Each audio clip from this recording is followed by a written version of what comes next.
¿Alguna vez te has despertado justo en la madrugada, en ese momento exacto donde la noche ya no es tan negra, pero el sol aún no ha osado romper el horizonte, con la certeza fría y aplastante de que no estás solo? No me refiero a un ruido, ni a una sombra fugaz. Hablo de una presión. La sensación física de que el aire alrededor de tu cama se ha vuelto denso, como si alguien más estuviera respirando en tu espacio, tan cerca que si giraras la cabeza, la verías.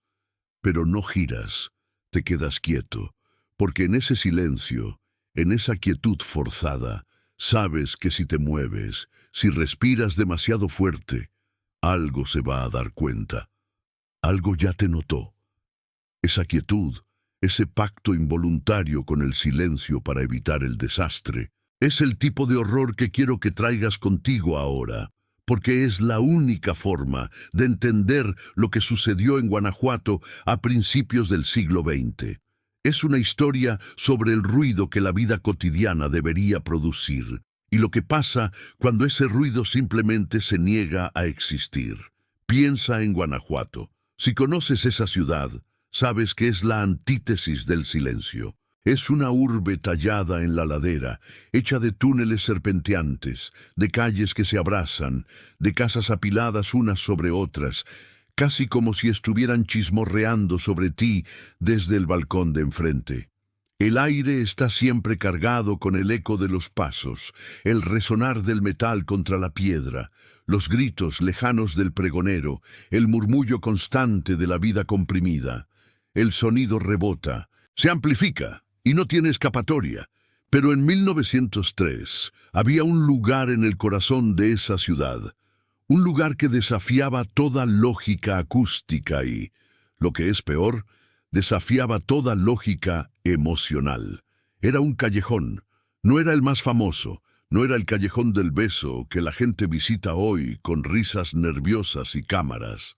Este era distinto. Estaba en una sección olvidada, casi estrangulada por dos edificaciones coloniales de piedra volcánica que se inclinaban la una sobre la otra, dejando solo un suspiro de cielo azul, o, más a menudo, un hilo negro de sombra perpetua. Lo llamaban de muchas maneras, como suelen hacer los pueblos que temen nombrar las cosas directamente: el callejón de la agonía silenciosa, el pasaje del mudo, o simplemente el recoveco donde las gallinas no cantaban.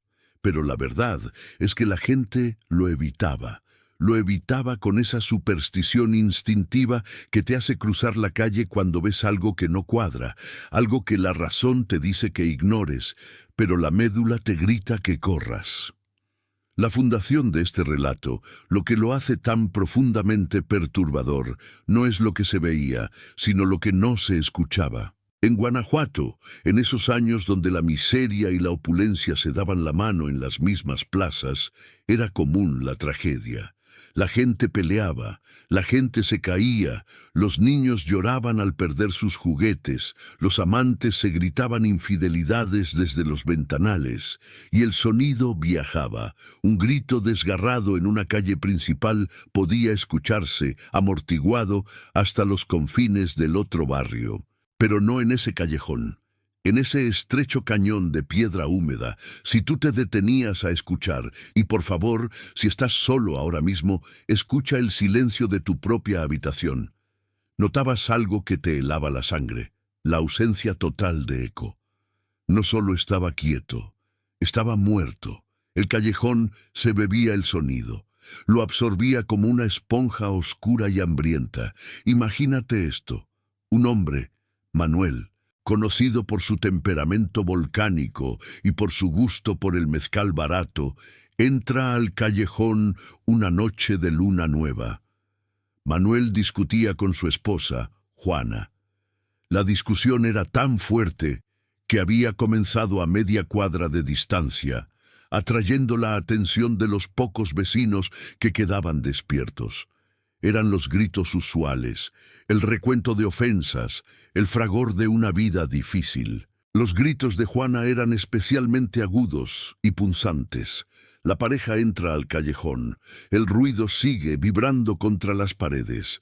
Pero entonces, justo cuando cruzan la línea invisible que marcaba la entrada real del pasaje, el sonido se extingue, no se amortigua, no se reduce a un murmullo, simplemente se corta, como si alguien hubiese jalado una palanca maestra que gobernaba la acústica del mundo.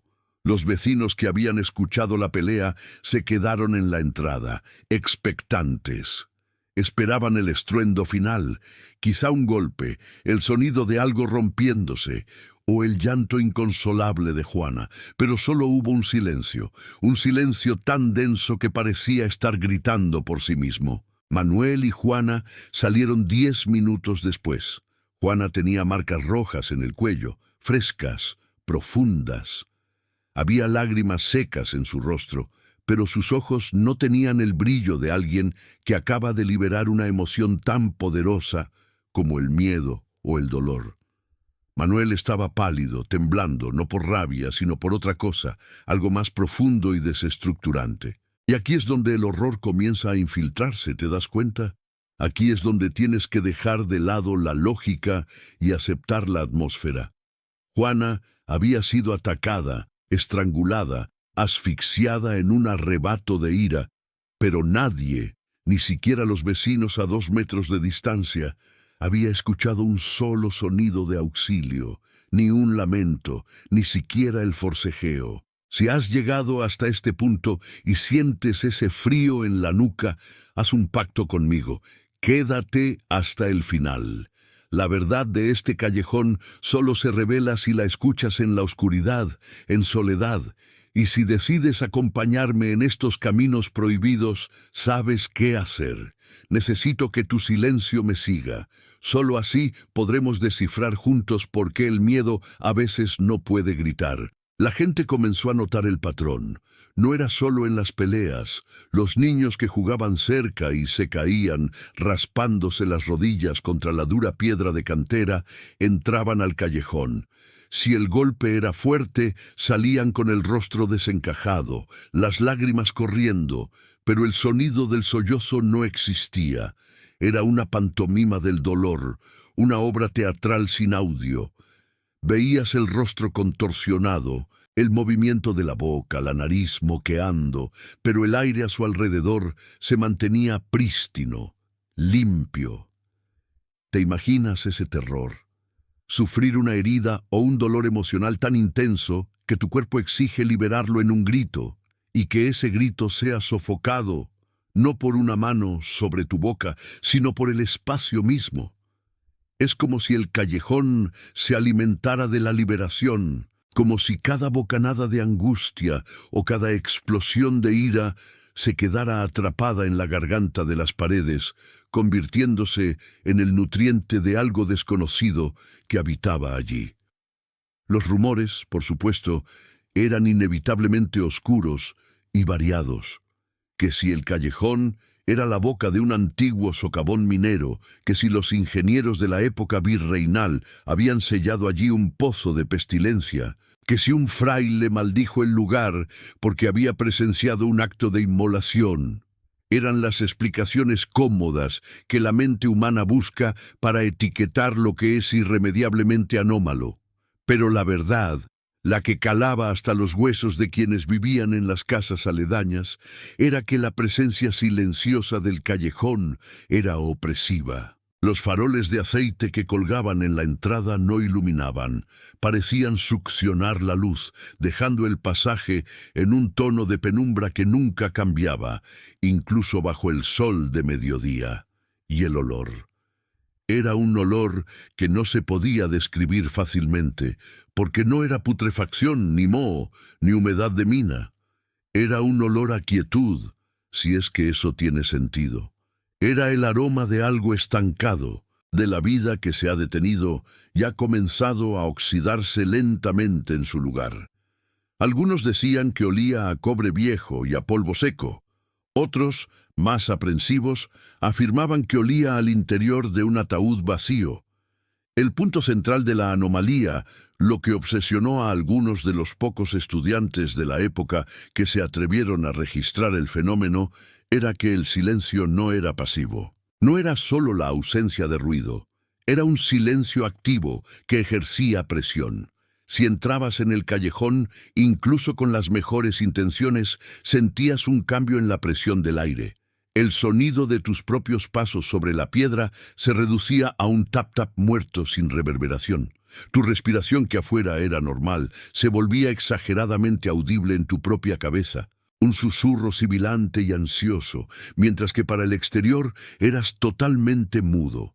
Y ahí venía el problema más grave. Si tú, por alguna razón, intentabas alzar la voz dentro del callejón, si gritabas, si intentabas liberar esa tensión que se acumulaba como vapor en el pecho, el resultado era aterrador. No es que no pudieras gritar, podías abrir la boca, inflar los pulmones y expulsar el aire con toda la fuerza de tu desesperación, pero lo que salía era un espectro sonoro, una versión amputada de tu propia voz. Era un sonido sordo, sin cuerpo, que moría justo al salir de tus labios. Era como gritar bajo el agua, pero sin el consuelo del agua. Y lo peor, lo que hacía que los hombres más rudos de la ciudad evitaran pasar por allí, incluso a plena luz del día, era que se sentía como si tu voz, al no salir, al no liberarse, regresara. Regresaba a tus oídos internos, a tu garganta, y se quedaba allí, presionando contra tu tráquea, volviéndote sordo de tu propia alarma. Había una historia recogida por un anciano llamado Don Refugio, que vivía justo en la esquina del callejón, que ilustra perfectamente esta opresión. Una noche, un borracho, un hombre conocido por su constante buen humor, a pesar de su condición, decidió demostrar su valentía. El miedo al callejón ya se había solidificado en la leyenda urbana de 1903. La gente hacía apuestas. Le ofrecieron dinero si lograba cruzar el callejón cantando su canción favorita a todo pulmón. El hombre aceptó. Entró con el pecho inflado, comenzó a cantar. Su voz al principio era fuerte, desafiante, pero tan pronto como sus botas pisaron el adoquín silencioso, la melodía se desvaneció. Los espectadores, apiñados en la entrada, solo veían al hombre. Lo veían mover los labios, lo veían gesticular con las manos, lo veían exhalar con la fuerza de un cantante de ópera, pero no escuchaban nada, nada más que el silencio circundante que parecía observarlo. A la mitad del callejón, el hombre se detuvo. Su rostro, que había entrado sonriente y confiado, se congeló en una máscara de pánico absoluto. Dejó de mover los labios y comenzó a llevarse las manos al cuello. Parecía que luchaba contra algo invisible. Sus ojos se abrieron desmesuradamente y se agachó, como si el peso de esa quietud lo estuviera aplastando físicamente contra el suelo. Los que observaban se quedaron paralizados. No podían entrar. La superstición era demasiado fuerte. Cuando el hombre logró salir arrastrándose, su rostro era de un gris enfermizo. Estaba empapado en sudor frío y lo más impactante de todo, era incapaz de hablar. No había perdido la voz. Parecía que el recuerdo de su propia voz lo había traumatizado. Cuando intentó decir algo, solo produjo un graznido seco, un sonido que era menos que humano. Nunca más en su vida se le escuchó cantar, ni siquiera hablar con normalidad. El callejón le había robado no solo el sonido de su canción, sino también la capacidad de producirlo libremente después de salir de allí. El miedo, te lo aseguro, no proviene solo de lo que te puede lastimar físicamente. El verdadero horror está en la pérdida de tus herramientas de defensa. Si te atacan, gritas. Si sufres, lloras. La voz es nuestra última línea de batalla contra el aislamiento. Pero si te arrebatan la voz, te arrebatan la liberación, te quedas atrapado contigo mismo, con tu dolor, y eso es lo que el callejón de 1903 hacía a sus víctimas. Te obligaba a digerir tu propia angustia en silencio, volviéndote un testigo mudo de tu propia agonía. Y eso, mi amigo, es la peor de las condenas. El misterio no era por qué la gente entraba, sino porque, una vez dentro, A pesar del dolor o la desesperación que los asaltaba, nadie, absolutamente nadie, gritaba de verdad. ¿Qué cosa podía ser tan poderosa como para mutar la naturaleza del sonido? ¿Qué criatura o qué fenómeno se alimentaba del eco, dejando a la gente vacía, exhausta, pero perfectamente silenciosa al salir?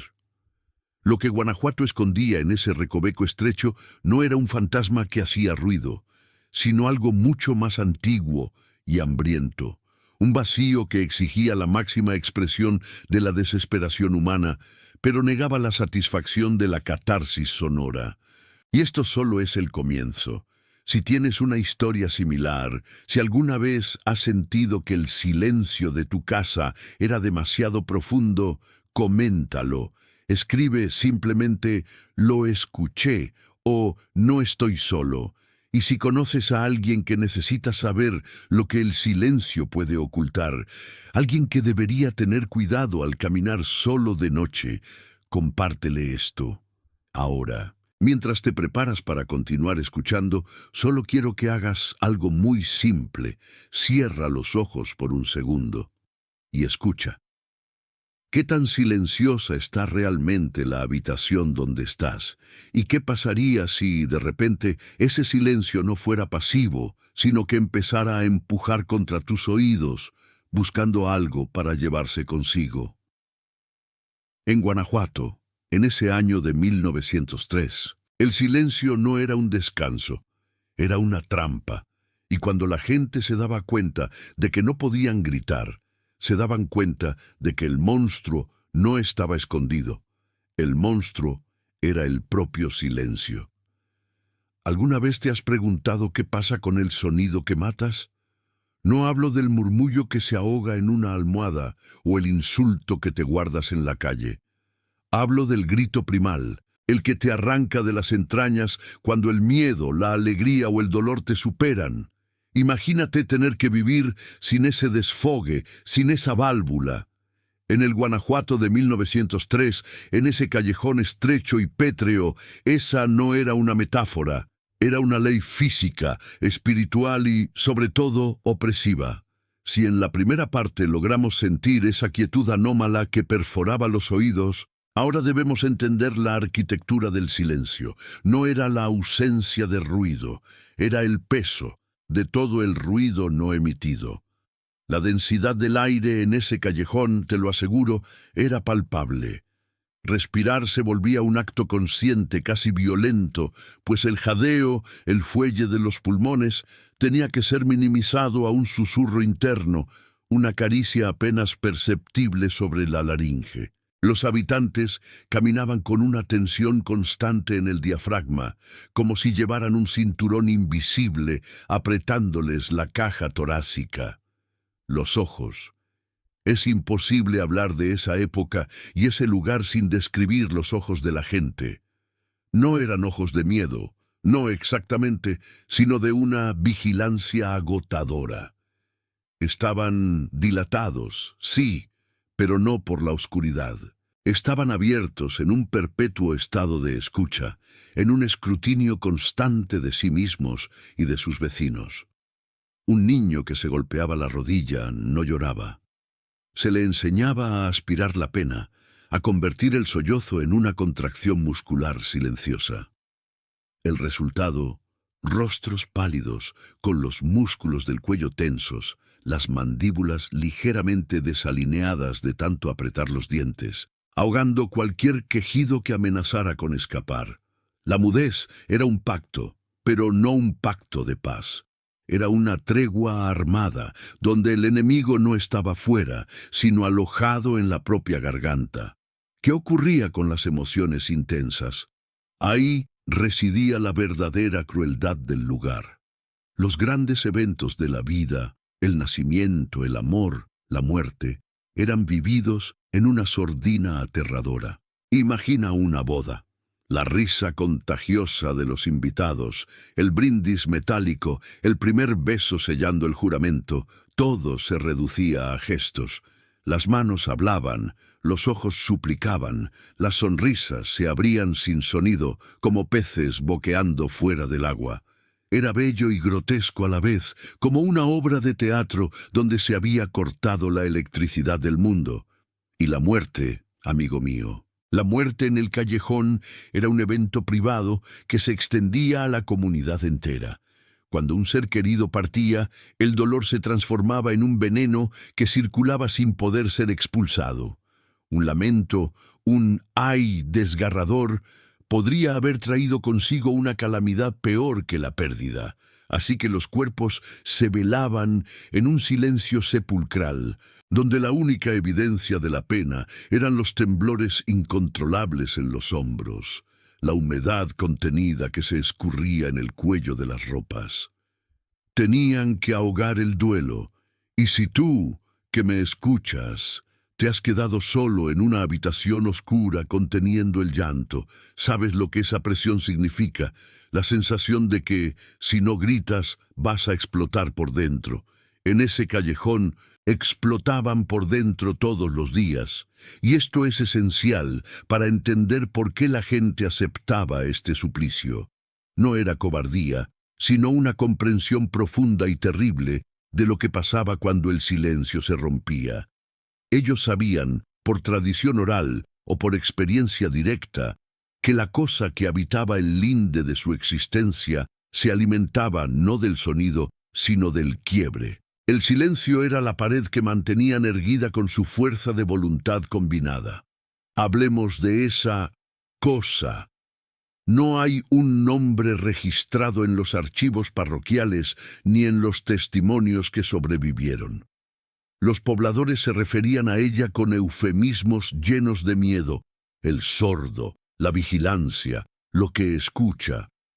Se manifestaba siempre de forma indirecta, a través de los efectos que tenía sobre la atmósfera y, peor aún, sobre la mente. Dicen que si la mudez se quebraba, por un instante, un aire gélido, seco, como si se abriera la puerta de una cripta en pleno agosto, descendía sobre el callejón. Las sombras, que ya eran largas y traicioneras por la estrechez de las paredes, se detenían. Sí, se detenían. La luz de las lámparas de aceite que colgaban se congelaba en el aire, y por un microsegundo el tiempo parecía atascarse. Pero el horror no era físico, era la sensación psíquica que acompañaba ese instante, el conocimiento frío, inmediato, de que había sido oído. Cuando esto pasaba, nadie corría, nadie intentaba huir. En su lugar, se inmovilizaban, haciendo de sus cuerpos estatuas rígidas de terror puro, esperando la consecuencia. La consecuencia nunca era inmediata ni ruidosa. No venían garras ni dientes a la luz de la luna. Era más íntimo, más perverso. La consecuencia era la extracción silenciosa de la alegría, de la memoria o de la identidad. El rumor más persistente que siempre me obligó a seguir investigando esta historia hablaba de un hombre, un zapatero llamado Don Elías, que accidentalmente dejó caer su martillo en la noche. No fue un grito, fue un simple clank resonando en el empedrado. Dicen que los vecinos, al escuchar el ruido accidental, se taparon el rostro con las manos, no por piedad, sino por una vergüenza compartida y una certeza fatal. Al día siguiente, don Elías estaba sentado en su banquillo, en el mismo lugar de siempre. Pero ya no era don Elías, no había desaparecido, no estaba muerto. Estaba allí, trabajando la piel, con los mismos movimientos precisos y repetitivos, pero sin reconocer su propio nombre. Alguien había tomado el sonido que había escapado, y a cambio había tomado su capacidad de recordar quién era. Era una cáscara vacía, un autómata que seguía la rutina de su vida anterior. Imagínate el pánico interno, ver a tu vecino convertido en un fantasma funcional, condenado a una existencia sin significado, simplemente por un sonido accidental. Esto es lo que mantiene la vigilancia, el miedo a ser borrado sin un solo rastro visible de violencia. Si estás escuchando esto, en el silencio de tu casa o con audífonos puestos, Te pido un favor que conecta con el pacto de esos pobladores. Quédate hasta el final. No te muevas, no interrumpas. Permite que esta historia penetre. Si te atreves, suscríbete, porque al hacerlo, te unes a aquellos que eligen mirar la oscuridad de frente, en silencio. Es un juramento no verbal. La represión de la voz afectaba a todo, incluso a la religión. El rezo era mental. La culpa se consumía internamente. Las confesiones eran largas sesiones de señas y lágrimas mudas con el párroco, quien, por cierto, tenía la mirada más quebrada de todo el pueblo. Él llevaba el peso de los pecados que ni siquiera podían ser articulados. Pero volvamos al zapatero. La pérdida de Elías fue el detonante de una paranoia renovada. Los vecinos empezaron a sospechar que la entidad no estaba contenta solo con el silencio. Exigía una perfección que era humanamente imposible. El cuerpo, por su naturaleza, es ruidoso. El estómago gruñe. El corazón late con violencia. Intentaron modificar su biología. Se impusieron dietas blandas para reducir los ruidos estomacales. Dormían en posiciones incómodas para evitar los ronquidos. La vigilia era su modo de vida. Había una señora, doña Josefina, cuya hija de apenas 4 años había desarrollado una tos crónica y seca.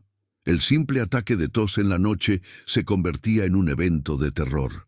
La madre, en lugar de darle jarabe, la abrazaba con tanta fuerza que la asfixiaba casi hasta el desmayo, sofocando el sonido en su pecho. El amor maternal se había transformado en un acto de supresión violenta, todo para evitar que el martillo de don Elías golpeara de nuevo en su casa. Esta no es una historia de fantasmas que aparecen y se van. Es una historia de lo que sucede cuando el terror se vuelve crónico, cuando se integra al metabolismo, cuando la supervivencia depende de la negación absoluta del propio ser. La gente del callejón de 1903 se estaba vaciando a sí misma en un intento desesperado por ser transparentes al oído de lo que escuchaba. Y mientras más se esforzaban, más insidiosa se volvía la presencia. Los ancianos del callejón, aquellos que habían vivido décadas bajo esta tiranía sorda, comenzaron a experimentar algo aún más aterrador que la pérdida de memoria. La pérdida del sonido interno. Si intentaban hablar en sus mentes, solo encontraban un vacío opaco. La voz que usamos para pensar, para narrar nuestro propio día, se había ido. Se habían convertido en máquinas de observación, sin un narrador interno que les diera significado. Este es el punto donde la historia se vuelve realmente personal, y te pido que prestes atención especial a tu propia mente mientras te cuento esto. ¿Alguna vez te has despertado en la noche y has sentido esa extraña quietud que es demasiado perfecta, como si el mundo hubiera sostenido la respiración justo para ti? En el callejón de Guanajuato, ese sentimiento era constante. Pero no solo eso. A medida que la gente se silenciaba, la entidad, o la vigilancia, o como quieras llamarle, comenzó a proyectar los sonidos que debían estar allí, pero distorsionados. Los susurros regresaban. No los susurros de los vecinos, sino susurros que no tenían origen en ninguna boca. Eran vibraciones que resonaban dentro del cráneo, palabras sin consonantes, solo vocales arrastradas, que prometían descanso, que invitaban al desahogo, que tentaban al grito. Eran trampas acústicas. Si caías en la trampa y permitías que un sonido se escapara, incluso un suspiro de alivio, ese vacío en tu interior se hacía permanente. El miedo no era a morir, sino a la anulación de la conciencia. Es por eso que, a pesar de todo, la gente de ese callejón se aferraba a su rutina, a sus trabajos, a la esperanza silenciosa de que la vida, si era lo suficientemente callada, podía continuar. Querían demostrar que la tiranía del silencio no había logrado apagar la chispa humana, aunque la estuviera asfixiando poco a poco. El problema era que el sacrificio exigido era cada vez mayor. En los últimos meses de ese año, 1903, antes de que la narrativa alcanzara su punto de quiebre, se reportaron eventos de una pasividad extrema. Un incendio comenzó en la cocina de una casa. El fuego era ruidoso, el crujido de la madera, el rugido de la llama. Los vecinos, en lugar de gritar o intentar apagarlo ruidosamente, salieron de sus casas y observaron el progreso de la destrucción en absoluto silencio, moviendo cubetas de agua apenas sin salpicar, con gestos lentos y deliberados. Nadie gritó por ayuda, nadie dio una alarma. Dejaron que la casa ardiera hasta consumirse, sofocando la posibilidad de un alboroto acústico mayor. Prefirieron la pérdida material a la aniquilación psíquica. Cuando leas o escuches sobre historias donde la gente se comporta de manera irracional frente al peligro, pregúntate si realmente es irracionalidad o si están obedeciendo una regla de supervivencia más antigua y profunda que la lógica moderna. Ellos sabían que el peligro no estaba en el fuego, sino en el grito. Aquí es donde te pregunto, si has sentido alguna vez que tu propia casa, tu propio espacio, de repente se vuelve demasiado consciente de ti. Si has sentido que tu aliento es un intruso en el ambiente. Toma un momento. Si te atreves, escribe una palabra simple en los comentarios, algo como escuché o no estoy solo. Necesitas dejar un rastro, una confirmación silenciosa de que has estado aquí, escuchando este pacto. Y si tienes a alguien en tu vida que también necesita sentir este escalofrío, envíale esta historia. Que no la vea solo.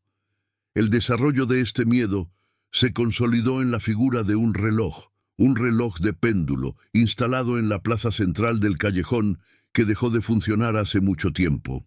Sus manecillas estaban congeladas a las 3:17 de la mañana, siempre. Pero la historia no es que estuviera roto. La historia es que su tic-tac había sido la última cosa que se permitió ser escuchada antes de que el gran silencio se impusiera. Y cuando se impuso la entidad como un trofeo macabro, detuvo el péndulo. Pero de vez en cuando, en las noches de luna nueva, los ancianos aseguraban que, si te acercabas lo suficiente a ese reloj detenido, podrías escuchar un sonido. No el tic-tac, sino el eco sordo y sofocado de todos los sonidos que habían sido asesinados en ese callejón desde 1903. Un murmullo sin forma que te prometía que la represión no era eterna, que la factura se iba a cobrar. El horror de Guanajuato no es la oscuridad de sus túneles. Es el miedo a despertar una mañana y darte cuenta de que has estado tan ocupado, silenciando tus propios ruidos, que has olvidado cómo se siente realmente el aire entrando en tus pulmones. El aire en el callejón era frío, denso, y si prestas mucha atención justo ahora al borde de tu audición, notarás algo extraño, algo que no se siente bien. Es la confirmación de la vigilancia. Es el sonido de alguien tomando una respiración, muy cerca de donde estás, y no es la tuya. ¿Alguna vez te has despertado con la sensación de que alguien estaba allí, justo en el umbral de tu conciencia, observando cómo el miedo se filtraba lentamente por tu cuerpo?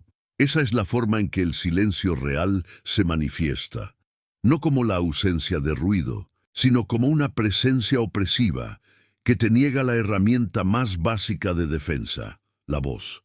Si has llegado hasta aquí, hay un pacto silencioso entre nosotros. Necesitas escuchar el final, la forma en que Guanajuato, en ese funesto 1903, selló un destino que aún resuena en las paredes de sus callejones. Necesitas saberlo todo, y si este escalofrío te acompaña, no me dejes solo con esta historia. Permanece atento. El callejón no gritaba.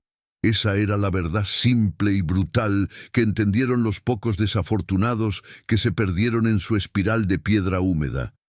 No es que el sonido muriera al salir, no. Era mucho peor, era algo íntimo, una violación física que ocurría justo en el momento en que las cuerdas vocales, desesperadas, se preparaban para vibrar. Imagina esto. El terror te ha encontrado, te ha acorralado contra el muro de piedra fría, y la respuesta automática, el reflejo primal de la supervivencia, es abrir la boca y dejar salir el rugido. Pero al intentar liberarlo, sientes cómo la energía no se convierte en aire vibrante, sino en un golpe sordo, un martillazo silencioso que impacta en el centro de tu pecho y sube directo a tus sienes. Era como si el callejón no detuviera el grito, sino que lo reabsorbiera. La presión que debió disiparse en el aire se quedaba atrapada, resonando dentro de la caja torácica, buscando una salida que no existía. La gente no moría de heridas en ese lugar, moría de presión interna. Sus ojos se inyectaban de sangre, no por el pánico, sino por el esfuerzo físico sobrehumano de intentar emitir un sonido que era devuelto por las paredes, más denso, más pesado, transformado en una vibración parasitaria. Manuel, el joven que había entrado buscando a su hermana Elena, lo sintió en su forma más pura.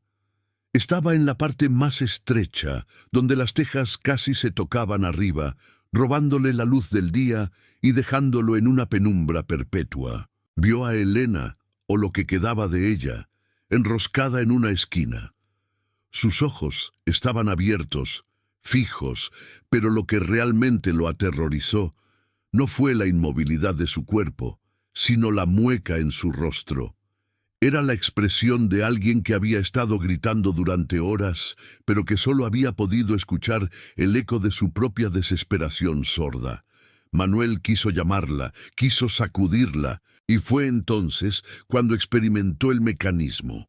Su mente ordenó la palabra «Elena», pero en lugar de que el sonido saliera de su garganta, sintió una repentina náusea. La palabra se pudrió en su boca. Intentó toser, pero la tos era solo un jadeo seco. Intentó gritar, y el esfuerzo solo logró que un zumbido agudo se instalara detrás de sus ojos, como si un enjambre de insectos invisibles hubiese sido liberado dentro de su cráneo. No era una prohibición mágica, era una ingeniería de la agonía. El callejón de 1903 era un filtro, un colador. Estaba diseñado para cosechar la energía del pánico extremo y al negar su liberación vocal, obligaba a la víctima a metabolizarla. ¿Para qué? ¿Para quién? La revelación vino no de un texto antiguo, sino de la arquitectura misma, de ese tepetate rojizo con el que construían. Estas piedras, ricas en minerales, actuaban como resonadores y, peor aún, como depósitos. Lo que nadie gritaba se quedaba incrustado en la materia. Las paredes del callejón estaban saturadas de pánico, de dolor y de la frustración máxima de no poder pedir ayuda. Quien permanecía demasiado tiempo en el callejón no se volvía loco por el miedo, sino por la sobrecarga. Sus mentes se convertían en antenas que captaban no el silencio, sino la suma total de todos los gritos no emitidos de las décadas. Manuel se arrastró hacia su hermana. El aire se sentía espeso, no de humedad, sino de emociones estancadas. Se preguntó cómo era posible que nadie más lo notara en el vecindario. La respuesta llegó con un escalofrío. El mecanismo de reabsorción no solo afectaba a quienes estaban dentro. El perímetro del callejón también funcionaba como un amortiguador, haciendo que el silencio fuera tan profundo que incluso una bala de cañón disparada desde adentro probablemente solo sonaría como un susurro en la entrada. El callejón era un estómago digestivo y silencioso. Alcanzó a Elena. Su cuerpo estaba frío, pero aún había un temblor residual en sus manos. Cuando Manuel la tocó, sintió algo que lo hizo vomitar.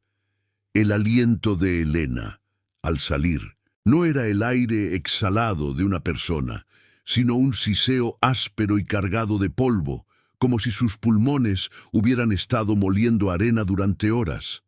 Y entonces, En ese momento de contacto físico, la mente de Manuel se conectó con el último recuerdo de Elena. Fue un torrente de angustia sorda. Vio a Elena atrapada, intentando gritar por un reloj que no se detenía, por un miedo que no se disipaba, por una figura que se acercaba lentamente en la penumbra. Y esa figura no era un fantasma, no era una sombra sin dueño. Era un hombre con uniforme de la época, un celador quizás, o un policía local, que simplemente se quedaba quieto, observándola. No la tocaba, no la amenazaba con un arma, solo se limitaba a esperar. Esperaba a que ella intentara gritar. Ella gritó, por dentro, y él, el hombre silencioso, sonrió. La sonrisa no era de placer cruel, sino de satisfacción profesional, como si estuviera verificando una fórmula. Intento de sonido plus absorción del tepetate. Energía cosechada. Este era el clímax, la verdad definitiva. El callejón de Guanajuato no estaba maldito por un evento sobrenatural errático. Era un sistema. La comunidad, la gente que vivía alrededor de ese callejón en 1903, había aprendido a convivir con él. No podían ignorar el peso atmosférico, el frío constante que emanaba. Por eso sus casas estaban siempre cerradas. Por eso la gente evitaba el contacto visual cerca de esa zona. Y por eso, cuando alguien desaparecía, el luto era rápido y silencioso. Era un acuerdo no escrito. Si la víctima se acercaba al callejón, era porque la cosecha era necesaria. Manuel entendió que el hombre no era el monstruo.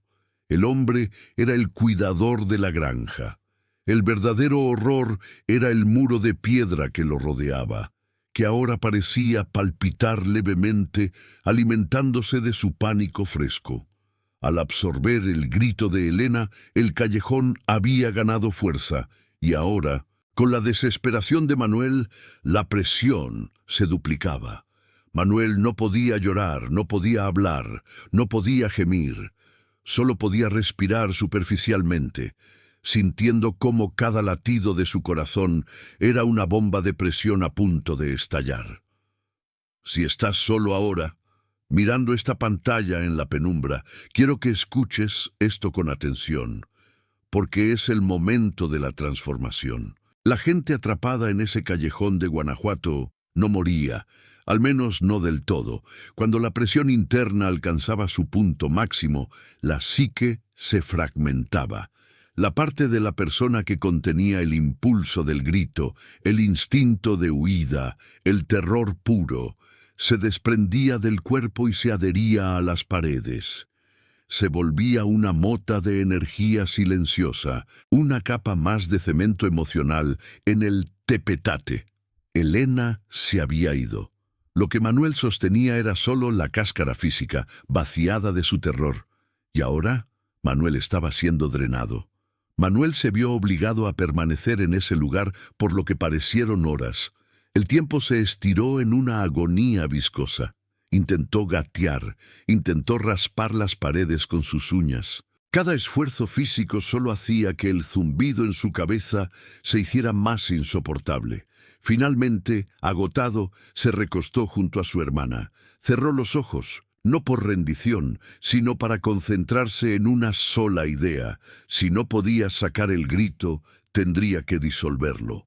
Comenzó a meditar, aunque la palabra moderna es débil para describir lo que hizo. Se forzó a aceptar el silencio, a integrar el pánico. Lo convirtió en una niebla gris dentro de su pecho. Y funcionó, de la peor manera posible. Al cesar la lucha, al dejar de intentar emitir cualquier sonido, la presión disminuyó. El callejón, al no recibir más resistencia, pareció relajarse. Manuel pudo respirar, pero la respiración era la de un fantasma. Se había vaciado.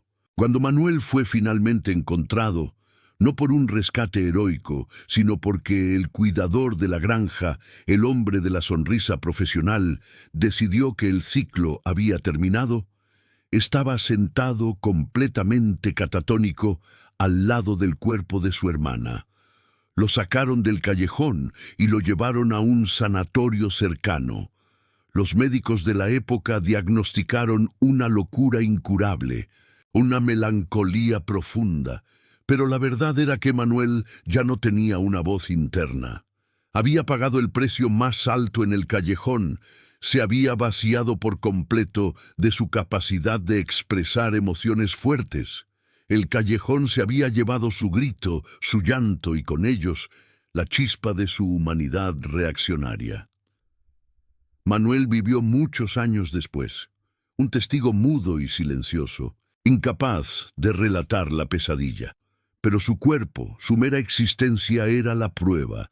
Donde otros habrían tenido pesadillas, él solo tenía silencio. Donde otros habrían sentido alegría, él solo experimentaba una calma inquietante.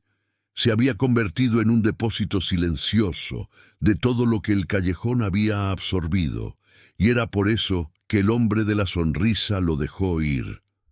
Manuel no era una víctima, sino un recipiente ambulante de la energía silenciosa. Esto nos lleva de vuelta a ti, aquí y ahora. El Callejón de Guanajuato de 1903 es una arquitectura que ya no existe exactamente igual. Las remodelaciones, la modernidad han diluido su poder, pero el principio, la ingeniería de la agonía, es algo que se extiende más allá de las paredes de piedra. El terror psicológico más profundo no es lo que te acecha en la oscuridad, sino lo que te obliga a callar cuando necesitas gritar. Piensa en esto. ¿Cuántas veces has sentido una presión abrumadora, una necesidad urgente de liberarte, y has tenido que tragarte esa emoción, forzarla a regresar a tu estómago, a tu pecho, solo para poder funcionar? Ese dolor que se queda atascado, esa frustración que se convierte en un nudo mudo, es tu propio callejón, es tu versión personal del tepetate absorbiendo tu energía vital. Y al igual que Manuel, si lo haces lo suficiente, corres el riesgo de convertirte en un recipiente, en alguien que, aunque rodeado de gente, vive en el eco eterno de un grito que nunca salió. La historia del callejón donde nadie gritaba es la historia de cómo la opresión, cuando es total, no solo destruye el sonido, sino la voluntad. Es un recordatorio de que algunas paredes, algunos lugares, aprenden a esperar el pánico para devorarlo. Si sientes este peso, si has sentido esta opresión en tu propia casa o en tu propia soledad, si te has despertado en la noche sintiendo que el aire se volvía denso y el sonido moría en tu garganta, no te quedes con él. Solo quiero que dejes una palabra abajo, un simple «no estoy solo» o «yo lo oí», para que sepamos que hay testigos de esta verdad. Y por favor, si vas a compartir este relato, no se lo envíes a nadie que deba verlo solo. Esto se escucha mejor acompañado, porque la compañía es el único antídoto contra el silencio cosechado. Ahora, mientras cierras esta ventana y te preparas para el silencio de la noche, recuerda la lección de Manuel y Elena. Abre bien los ojos en la penumbra, porque si escuchas un silencio que es demasiado profundo, demasiado perfecto, un silencio que te roba el aliento antes de que puedas convertirlo en voz, es porque algo está esperando que intentes gritar, y te aseguro que en ese silencio las paredes te están escuchando. Están listas para absorber la presión que vas a generar. Escucha el eco de lo que no pudiste decir. Está justo detrás de ti. Siempre ha estado ahí.